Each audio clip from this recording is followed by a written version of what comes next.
The Sedona Magical Mystery Mind Tour. Yes, what it's more like a retreat where it's a big bonding experience and it just calms calms the mind. You know how people get all sorts of negative feelings going and some negative self-talk and all that stuff going in their minds? This retreat just totally calms the mind. There's a lot of meditation involved. Half of the time it's out in the field experiencing the Sedona vortex.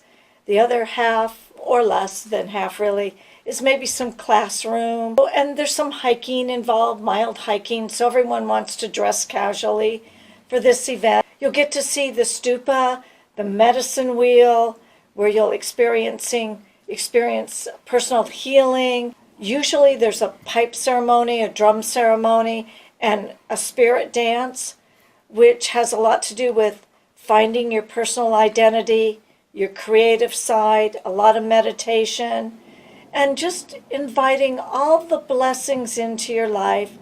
You know, they talk about a lot of the Native American traditions about Father Sky, Mother Earth, and it's just an absolute stunning experience that you'll never forget. Not religious at all, somewhat spiritual. How many times have you been so far? I've been 3 times. And is each one better than the last?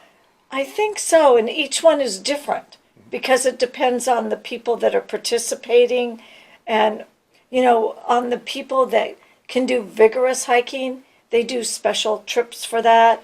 On some of us people like me that are a little bit older, not so much. And so, but it's a great thing, and it's just a tremendous experience. So what is the spiritual dance like?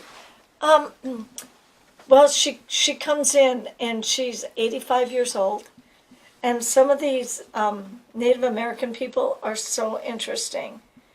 She could outdance a 30-year-old. She's unbelievable. And a couple years ago, when I last saw her, so anyway, what she does is she puts on a song or a music, and then each person does their own creative dance to it.